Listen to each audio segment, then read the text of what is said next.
Okay, here's a quick tutorial on simplifying radicals.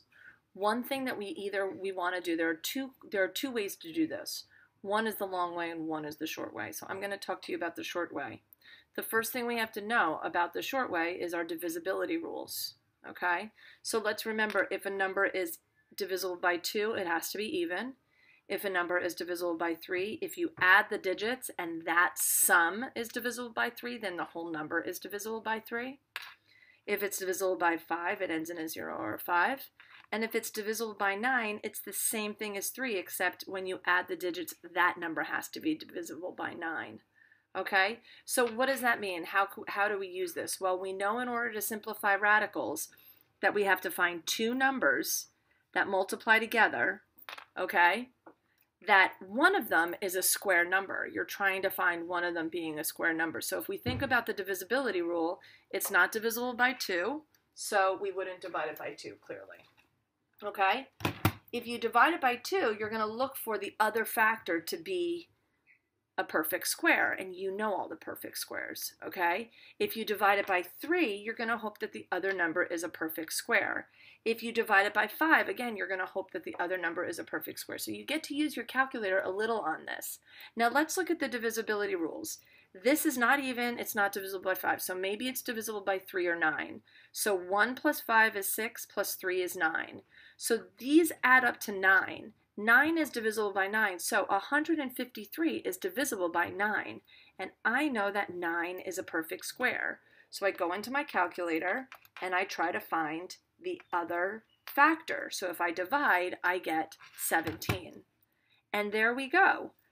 The square root of 9 times the square root of 17, and this is all multiplication. So in order to simplify the square root of 153, it's 3 root 17. Okay? Now I look at 75. 75 is divisible by 5, but it's also divisible by 3, right? Because 7 plus 5 is 12. Now, if I divide it by 5, I'm going to get 75 divided by 5. Neither 5 nor 15 is a perfect square, so that's not a good one to try. So 75 should be screaming a number at you, should be screaming a perfect square number at you. And so that number that it should be screaming at you is the number 25, okay? Because 75 is 25 times 3. So the square root of 75 is the square root of 25 times the square root of 3. And I know that the square root of 25 is 5, and root 3, we leave it alone, okay? And remember that there's an invisible little multiplication symbol in there. Now again, if I look at 300, the square root of 300 that is, I could divide it by 2 and get 150, right?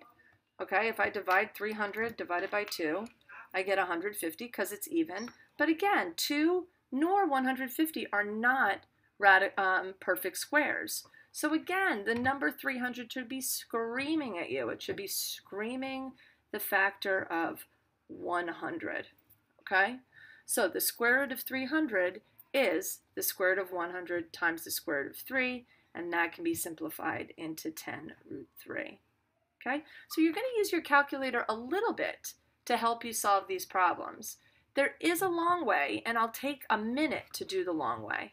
Okay, so let's think about the square root of 153. I do know, well, I mean, this isn't very long with the number 153, but I do know 153 is divisible by 3, okay? If I divide it by 3, I get 51.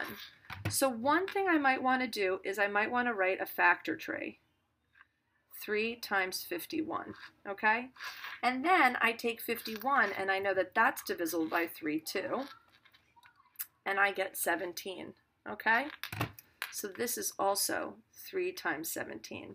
This is a pretty long way to do it, right? So ultimately, what does this mean? Well, if I put square root symbols over the top of all of these, because that's what we do with square roots, okay? I know that the square root of 3 times the square root of 3 is 3, and the square root of 17 is the square root of 17. So I could go and do this by factor trees too, by prime factorization. But again, I want you to think of some easier ways to do it.